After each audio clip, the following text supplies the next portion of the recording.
Hey guys, I'm Grant, or my make-believe name is Swerve Smash. Long story short, I am an Airsoft live streamer. One reason why I think that live streaming has an advantage over the traditional YouTube cycle is that it has the ability for you to show like a positive Airsoft influence. Obviously not everybody is cheaters, not everybody starts fights, but yet that's the majority of content on YouTube. So it's nice to have some good, wholesome, if you would, content out there. The first rig that I had set up was using the GoPro 8, and I was just live streaming through RTMP to my laptop, which I had set up inside the restroom. And then from there, I send that to Twitch like you normally would for like a video game stream. It is awesome. I could throw in like chat overlays. I have my follower alerts, my donation alerts, bits, whatnot.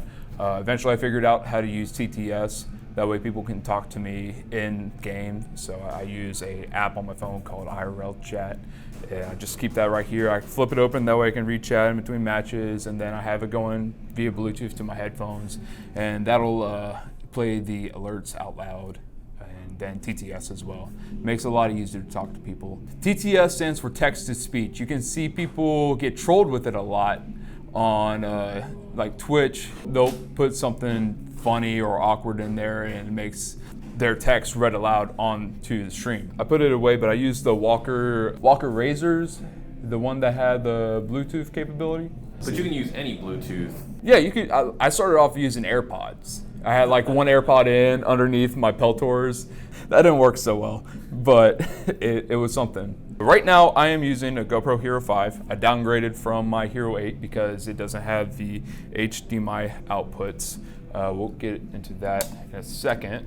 This is the YOLOBox Mini. Essentially, YOLOBox is a company that took all the equipment that's needed for IRL live streaming, like your encoder, your like 4 different routers, hotspot hubs, and they put it into one device. It's a really cool, really powerful device. I have just a couple different HDMI in, like a USB in. I have an Ethernet cable, which I'm messing around with that idea right now. I have different aux ins. This is a Therm Dark Vault case. If you do end up buying this, make sure that you don't accidentally buy the one that has cell blocking capability, because they have some for like people traveling long distance who want to protect their electronics. Don't get that one. Just Velcro it in there. I have my microphone in, which goes to my Rode shotgun mic. I stick that in this pouch up front.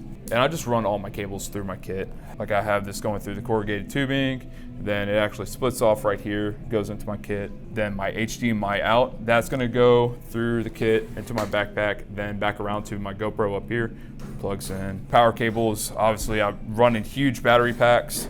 Like I run one of these for my YOLOBox. That's a 26,000 milliamp battery pack. And then I have 2 of these 10,000 milliamp battery packs that one goes to my GoPro and the other one goes to my phone. How long do those last? All day. I used to live stream for about 8 hours. I haven't tested this so much yet with my YOLOBoxes. I just started using the system. But these, I've had this power my GoPro like all day, easy, 8-hour stream. So the corrugated tubing, is that also to protect the wires, or is that more a cable management thing, or Both. I didn't want my cables getting shot out. HDMI is super notorious for being fragile. Whenever the day before I started Airsoft Palooza, like I ripped out my HDMI cable, like screwed up the camera that I was using. I was in a last second rush. So because those are so fragile, I put the tubing in there. I just got that from Home Depot. You find it in like the the electrical section. And then I just used a bunch of zip ties, zip tied everything up. Then I have it running into my backpack. Everything comes into here. I keep my battery packs in this little pouch right here. Keeps them all managed, tucked away, kind of close to kit. That way they're not like bouncing around. HDMI comes out here, plugs in the GoPro. The powered GoPro comes up through there. Everything else runs through it. How do you begin to get all these things to work together? I'll just show you. I'll start out plugging in the HDMI in, my microphone in, power in to my YOLOBox. I did modify this case. If any of y'all buy it, the YOLOBox has a CPU fans in here. So you're gonna have to make sure that you cut some holes in your cases, that way the airflow can get out. And then what I did after that is, if you take my patch off, you can kind of see it better. I had some Kydex. I just turned that into a shield around it. That way air can get out from both sides. Covered that back up because that looks ugly. And yeah, just drilled the holes. That way my cables could get in. Now I'm going to put my GoPro 5 in here. And I'm gonna start plugging in my cables. Then at this point, I'm going to go ahead and plug up my battery packs. It's always a mess trying to double check, making sure that I get the right cable to the right power bank. There's so many cables in this rig. Yeah, there is a lot. I'm pretty lucky that I'm able to hide them as well as I do. It's a mess in the backpack. So I got all my cables, or my power cables, plugged in. Also, another side note, I don't run the battery inside my GoPro because overheating issues. I wasn't able to do it to this one yet because, like I said, it was super last second. But I typically drill some heat vents in the bottom. Now I got power going to the GoPro. I got my HDMI out going to the GoPro. It's a HDMI mini. What comes next is I'm gonna start powering everything on. I'll tuck that in right there. One reason why I like using the shotgun mic, and this can also be a bad thing because everybody can hear me mouth breathing super hard, but it keeps all of the audio just directly right here underneath my chin, which is good. Unless, you know, we're this close having a conversation, you're not gonna hear what some pissed off players shouting, you know, like 10 feet away, which that can be pretty fortunate. It allows me to kind of control the audio that comes on stream a little bit. I like to run my GoPro at, what is it, 72p or 720p at 60 frames a second. It makes pretty smooth video. Can't use their stabilization system in there because that'll actually slow down the video intake because it's trying to stabilize it all, and then your audio is going to be out of sync. I wish that wasn't the case, but I sat around for hours trying to figure that out. Then I'll go ahead and turn on my yellow box. Once I get everything powered on, then from the yellow box, I will be able to live stream that to Twitch. They've actually got a multi-platform option, which I want to get into that soon because I want to start live streaming on YouTube. See if YouTube doesn't take it down like they do for y'all. On here, I have a lot of overlay options. Like one of the image overlays that I use is my High Ground partnership logo and my sponsored by Love and Airsoft logo. You also have the option now to use URL-based overlays. So with that, I have all my stream settings up in Streamlabs OBS, and I use that for my notification overlays. You also have like a BRB option, a starting soon option. It's got like a 10-minute timer and a wheel. I like using that. Hopefully one day there could be an option of having a multi-camera setup with this rig. On their other options, they definitely have multi-camera setups on the rig, but what I'm thinking is I want to get a run cam and have that maybe in like a corner. That way y'all can see down my muzzle, see me getting shots, as well as a third person overview. Why the third person view? Because I look left and right a lot, and it can be really disorienting. Then also, it kind of just shows a little bit more of what I'm doing. Like you can see whenever I'm in my workspace doing reloads or transitions, y'all can see that really well. Just a little bit more viewer interaction. You go on Twitch, you want to see a streamer, you want to see a face. So I can always look back on my camera, kind of have like some eye contact and have a conversation with my people. And plus it's different.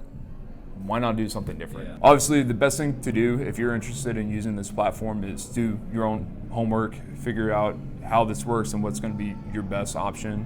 For me, just go to create a live stream. I'm actually going to make this one my new Airsoft Master. And the reason why I call it Master is because you have to duplicate these whenever you want to start a new one. From here, I have all my options for my stream. I have the ability to add my image overlays. I have the ability to control my microphones. Like right now I need to make sure that I turn off the microphone from my GoPro and have my mic in underneath my chin. I have the option to turn the volume on that up or down. It's not integrated into Twitch yet, but on YouTube you have the option to read your chat right here from the yellow box. They have a cool feature on there. I haven't tried it yet, but it's like a featured comment. I can tap it and like show it on the Twitch stream, which is pretty cool. Not quite ready for Twitch, so until then I'm going to be using my phone in the IRL chat app. If you can do Streamlabs OBS, then you can easily figure this out. I'm going to close that up for safekeeping, that way it don't get shot out. That's it. That's really it. What do you do when you have to go to the bathroom or in between games? Most importantly, when you gotta go to the bathroom. I ditch my kit. I'll take it over. I have this nice little desk that the owner lets me use, and I'll just leave my kit there. I'll turn on the BRB screen and go take care of whatever I need to take care of and come on back. Yeah, I don't accidentally take my kid in the bathroom. It was a terrifying thought for a while. Whenever I first got started, I had to make sure I didn't accidentally wear this, but yeah, now I got it pretty much memorized. What are you looking at cost-wise for all of this? Oh, just to get like my finalized, shouldn't even say finalized because it's always a work in progress, but what I have right now, yellow box, that's gonna cost you about $700. The GoPro, that's gonna cost you about, I don't know, like $200 now. Fives ain't that expensive anymore. Cables and everything, cables are probably gonna run you about, if you get good cables, about $100. You want good cables. You broke one earlier and like got this whole setup to protect it, so you probably don't want to skimp on on cables. No, there's nothing worse than like your GoPro just magically dying mid-game and you have no idea why.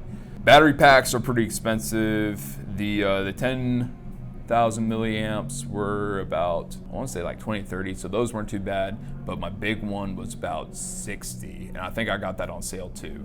I get most of my stuff on Amazon. The Rode microphone, I bought that for about 60 or 70. I don't really remember, it was a long time ago. You can use any lapel microphone as well. You can get those on Amazon for like as low as 12 bucks. What do you think is the bare minimum for internet connection you need to run this? Until like last week, I was running everything into my laptop. Honestly, I didn't even do an internet speed check, it just worked. Okay. But I had that rigged up with Ethernet. I use Wi-Fi, which I got super lucky with my partnership with High Ground. They have, at least at this location, like almost 1 gig up, 1 gig down. Obviously the whole field shares the Wi-Fi, so it's not exactly that, but on slower days, I'm gonna have really good connectivity. Whereas like at the Airsoft Palooza, with all those people using the Wi-Fi, I had a lot of connectivity issues. I would say just test it out. There's a couple different ways that you can do this with just my old system where I was using the GoPro, and even with the yellow box now, you can use your hotspot off your phone, which is probably like the best option for most outdoor players anyways. I haven't tried it, but I've seen some stuff on the forums, and one of my followers has attempted to try it where you use your Ethernet port in here, and then you have a 5G adapter that you can plug into your phone, and you can power, supposedly, I haven't tested it, but you can power your yellow box off of your phone's Wi-Fi instead of turning on your hotspot, which can cost people some money. So that's one thing that I want to try next, but otherwise I use Wi-Fi. What is the biggest hurdle to this?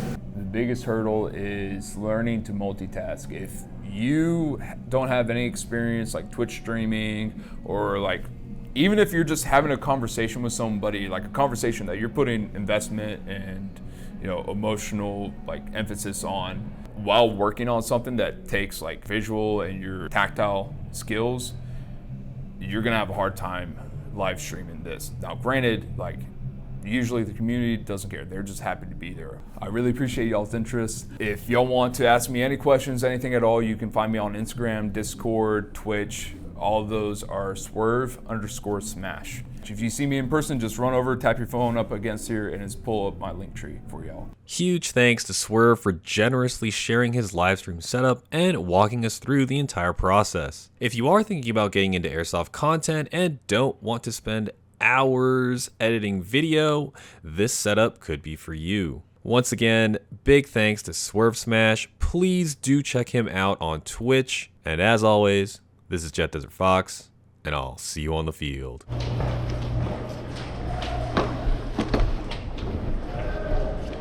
I got that door.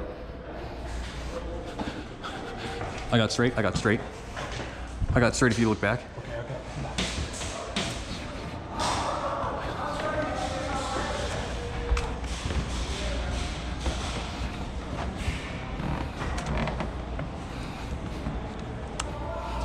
Checking rear.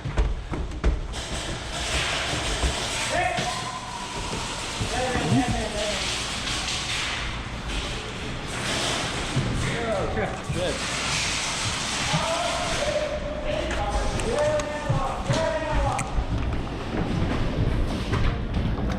got stairs. Check.